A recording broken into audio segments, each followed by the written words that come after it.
All right, let's look to see, this is from section 6.2. Let's look to see how we would solve this system of equations.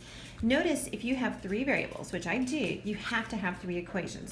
So you already know how to solve two equations with two unknowns. So what we're going to do is we're going to get rid of any variable. So you can choose to get rid of the y or the x, nobody cares. I think I'm going to choose to go ahead and get rid of the x because they look like nice numbers to deal with. But look at here. I'm going to just work with these two first, and what I'm going to do here is I wish this was a negative x. So it doesn't matter. Change the sign of one, okay, or change the sign of the other one, just be really consistent. So over here on the side, if you change the sign of one, you have to change the sign of everything. So I'm going to rewrite this equation as negative x plus y minus 2z equals positive 3. And then I'm just going to rewrite this one right below it.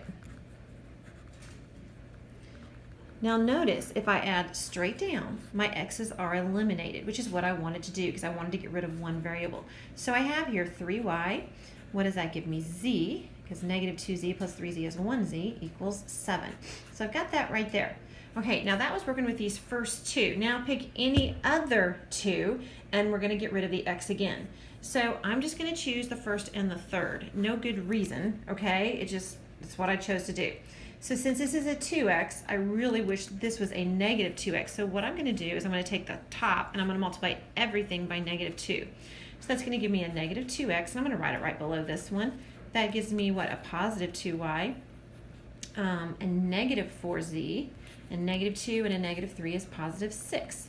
And then I'm going to add straight down. Notice my x's are eliminated, which is what I want. That's the big trick, is if you get rid of x's here, then you better get rid of x's there. So notice I'm left with 3y minus 3z equals 3. Okay, I'm just adding straight down right here. So now I've got two equations with two unknowns, and I'm going to take this guy and go ahead and rewrite him right below here. Now at this point, you should kind of know how to do it. Remember, I need to eliminate one of the variables. So because these are already the same coefficient, I'm going to go ahead, and if you change the sign of one, you change the sign of all. So I'm going to do this. I'm trying to think what I like. You know what? I'm going to change the signs of these because I'm looking ahead. So if I make him a negative, I'm going to make him a positive. I'm going to make him a negative. Do whatever you want. Just whatever you do to one, you have to do to all. Notice if I add straight down, they're gone. Add straight down, I get 4z.